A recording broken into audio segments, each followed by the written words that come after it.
Hello guys, welcome to our channel maths concept academy. मेरा नाम रवि। मैं आपके मैथमेटिकल कंटेंट और साथ ही साथ केवीएस की अपडेट लेके आता हूं। तो जैसे कि मैं आप लोगों को बताता हूं कि ये जो केवीएस ऑर्गेनाइजेशन में यहाँ पे कहीं धूप कहीं छाया, इसका क्या मतलब है ये समझने की कोशिश करो। एक ग्रुप है AIKVTA, ठीक है ना। ऐसे और भी बहुत सारे ग्रुप हैं। तो मैंने आपको कह रखा है कि यहाँ पे सबके लिए रूल्स तो एक ही है, लेकिन रूल्स का जो प्रभाव पड़ रहा है सब पर अलग है। तो मैं कुछ आपके साथ ग्रुप के अंदर की मतलब केवीएस एम्प्लॉय के मन की स्थिति शेयर कर रहा हूँ। समझने की कोशिश करना उनका पेन क्या है, ठीक है। ये कह रहे हैं कि PGT TGT ट्रांसफ़र जो हुए हैं, अभी जो एडमिनिस्ट्रेटिव ट्रांसफ़र हुए हैं, वो ये बता रहे हैं कि जो केवीएस संगठन है वो केवीएस संगठन एम्प्लॉय फ्रेंडली नहीं है, ठीक है ना। अब जो अपना हार्ड स्टेशन करके अपने घर पहुंच चुका है, चाहे कैसे भी करके पहुंच गया, अब वो अपने घर को गृहस्थी को जोड़ने में लगा और इतने में उन्होंने इन्हें ट्रांसफ़र दे दिया। तो होगा क्या, ये कह रहे हैं कि इससे इससे कई लोग VRS लेंगे। ये मैं आपको पहले ही बता चुका था। ये दूसरा वाला सुन लो, ठीक है। मैं बार बार कह रहा था कि चलो, बार बार क्या कह रहा था, हटाओ, पढ़ के देखो। ये आपस में डिस्कशन कर रहे हैं कि भाई आप लोग ऐसा ना करें, ट्रांसफ़र प्रोसेस आना चाहिए था। और आप लोगों ने जो, आप देखो होता क्या है, AIKVTA और जितने भी संगठन हैं, केंद्रीय विद्यालय प्रगति शिक्षण संघ जो और दुनिया भर के हैं, ठीक है ना, इनको हर महीने का कुछ 100 रुपये 50 रुपये फ़ंड दिया जाता है एक संगठन को मेंटेन करने के लिए, ठीक है ना। वो इसीलिए दिया जाता है कि एम्प्लॉयज़ की बात ये केवीएस ऑर्गेनाइजेशन तक पहुंचाए और हमारे हितों की रक्षा करे।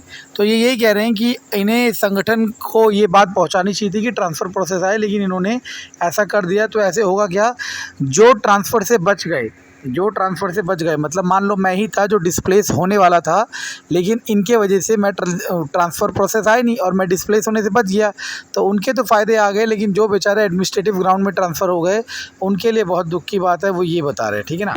इसके बाद अब देखो, लिखा हुआ है कि फीमेल एम्प्लॉयज़ के लिए क्या था, अंडर 40 हार्ड स्टेशन क्यों नहीं होते, ठीक है ना।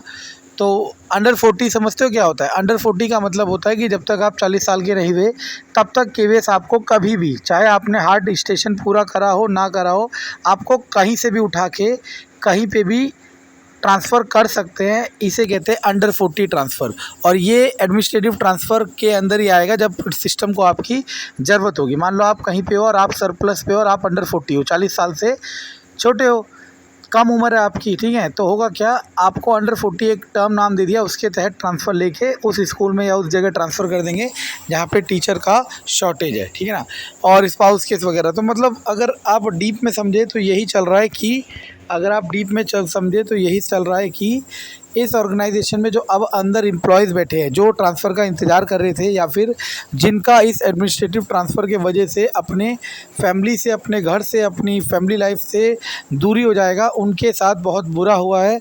और पहली बात तो ये कि ऐसा नहीं है कि बहुत बुरा हुआ है, लेकिन बुरा तो हुआ है। बहुत बुरा मैं इसलिए नहीं मान सकता क्योंकि इन्होंने केवीएस की जॉब ली थी, तो ये पता था ऑल इंडिया में इनकी भर्ती कहीं भी हो सकती है, मतलब पोस्टिंग कहीं भी हो सकती है।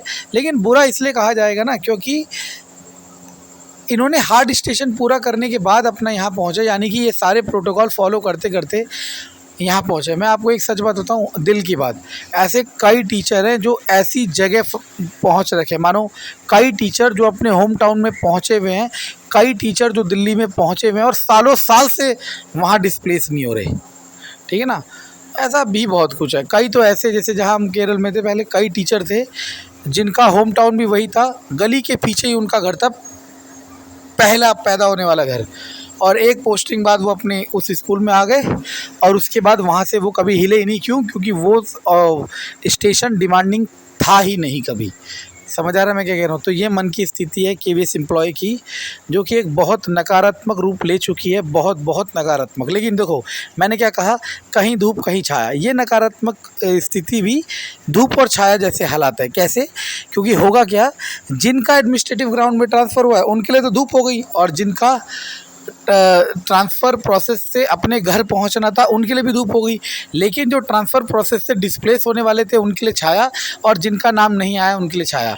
हो सकता है कल को हमारा नाम भी हो, किसी का भी नाम हो सकता है, लेकिन ये एक रैंडमनेस नहीं होनी चाहिए ना। जब तुमने प्रोटोकॉल सेट कर रखी है उसी प्रोटोकॉल के तहत सब कुछ होना चाहिए। लेकिन ना मैं कुछ कर सकता हूँ ना आप कुछ कर सकते हो, लेकिन यही सच्चाई है। तो सबसे पहले टारगेट रखो केवीएस में जॉब पाने का, और जब आपको जॉब मिल जाए उसके बाद टारगेट रखो कि अपने होम स्टेट में, स्टेट बोर्ड में जॉब पाने का या फिर उससे आगे बढ़ने का। और हो सकता है आप केवीएस में भी सेटिस्फाई हो जाओ, वो आपकी इच्छा है। लेकिन मैंने जो बताना चाहा वो यही था कि अंदर क्या चल रहा है सिस्टम में। धन्यवाद।